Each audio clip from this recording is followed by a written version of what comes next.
তাহলে আজকে আমাদের মেন বিষয় যেটা হচ্ছে ডিপিএসপি, অর্থাৎ directive principal of state policy.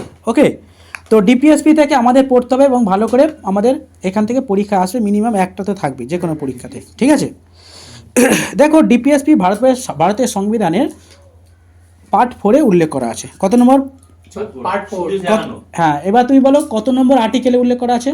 আর্টিকেলে হ্যাঁ, মানে 36 থেকে 11 নম্বর আর্টিকেলে 36 থেকে 1 নম্বর আর্টিকেলে উল্লেখ করা আছে। ডিপিএসপির কথা উল্লেখ করা রয়েছে, ঠিক আছে। এবার এই ডিপিএসপির মেন উদ্দেশ্যটা কি? মেন উদ্দেশ্য কি? কল্যাণকর রাষ্ট্র গঠন করা। কল্যাণকর নীতি। ইয়েস, ডিপিএসপি হচ্ছে কি? রাষ্ট্র পরিচালনার কল্যাণকর নীতি। ওকে, হুম।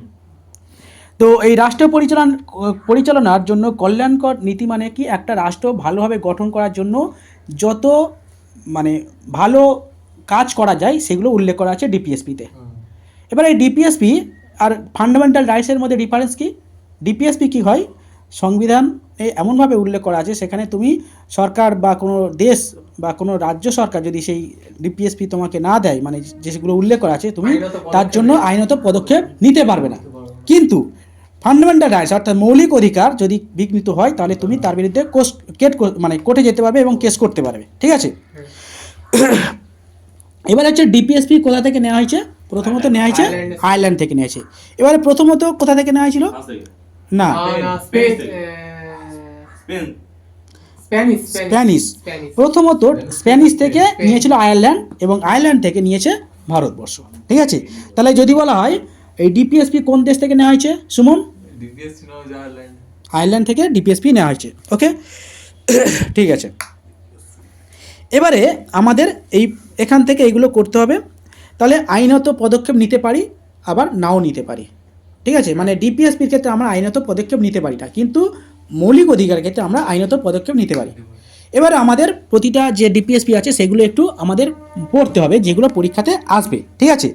যেমন ধরো আর্টিকেল 38 কি? জনকল্যাণমূলক নীতির কথা উল্লেখ করা আছে 38-এ। ওকে, 39-এ কি উল্লেখ করা আছে?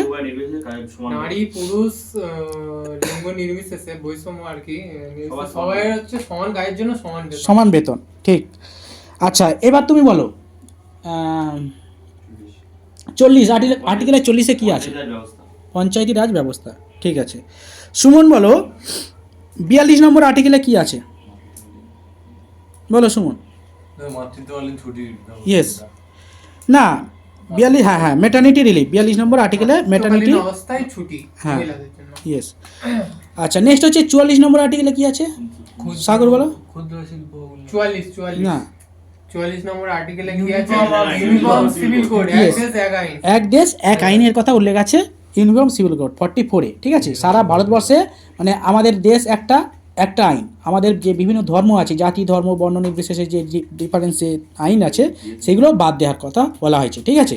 এই অর্থাৎ এই ইউনিফর্ম সিভিল কোডে একটা দেশে একটাই আইন চলবে, কিন্তু এটা কার্যকর করবে কিনা সেটা ভবিষ্যৎ বলবে। তবে বর্তমানে একটা সরকার নিয়েছে ইউনিফর্ম সিভিল কোড, সেই রাজ্য সরকার নাম কি?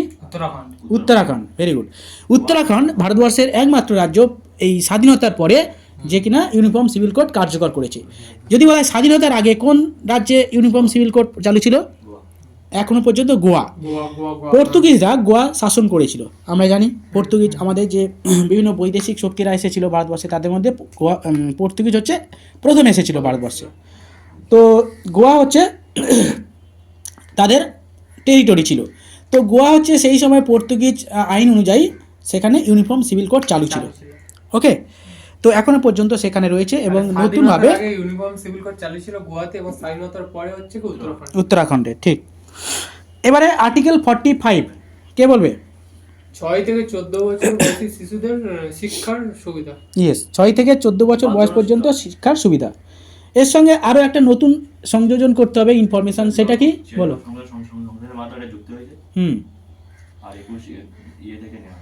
ইয়েস, 86তম সংবিধান সংশোধনের মাধ্যমে এই যে ডিপিএসপি ছিল এটাকে আমাদের আইনত পরিণত করে এবং মৌলিক অধিকারে যুক্ত করা হয়েছে। কত নম্বর আর্টিকেলে সংযুক্ত করা হয়েছে সুমন বলো? এটা তো মানে যদি বলা এখানে যে আর্টিকেল 45-এ এটা আছে, ঠিক আছে।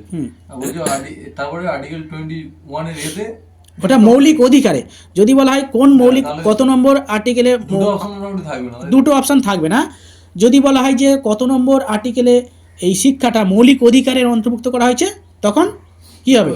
21-এর এ। আচ্ছা। ঠিক আছে, দুটো অপশান একসঙ্গে থাকবে না। ঠিক আছে, আচ্ছা এবার হচ্ছে 46 কী হবে? জন্য শিক্ষা এবং অর্থনৈতিক সুযোগ সুবিধা প্রদান করার কথা বলা হয়েছে। ওকে, আচ্ছা নেক্সট হচ্ছে কত নম্বর আর্টিকেল? আচ্ছা আরেকটা 48টা একটু মনে রাখবে, পশু হত্যা, অর্থাৎ আমাদের যে গবাদি পশু থেকে শুরু করে প্রাণী হত্যা নিষিদ্ধকরণের কথা বলা হয়েছে 48-এর, অ্যানিম্যাল হাজবেন্ডারি কথা বলা হয়েছে। 49-এ কি আছে? সংরক্ষণ। হ্যাঁ, আমাদের যে প্রাচীন স্মৃতিসৌধ রয়েছে সেগুলো সংরক্ষণের কথা বলা হয়েছে, যেমন আমাদের তাজমহল থেকে শুরু করে ভিক্টোরিয়া মেমোরিয়াল থেকে শুরু করে সমস্ত কিছু। হ্যাঁ, জাদুঘরও কি সংরক্ষণ করে?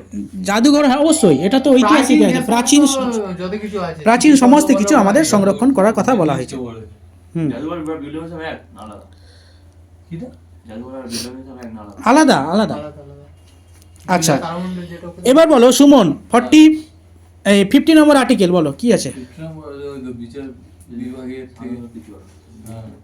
বিচার বিভাগকে শাসন বিভাগকে পৃথকীকরণ। ঠিক আছে, আচ্ছা নেক্সট সমর বলো, লাস্টের 51 আন্তর্জাতিক শান্তি ও সুরক্ষা। আন্তর্জাতিক শান্তি ও সুরক্ষা। ঠিক আছে, তো এই ডিপিএসপি থেকে এগুলো করলে আমাদের হয়ে যাবে, এখান থেকে পরীক্ষায় অবশ্যই আসবে।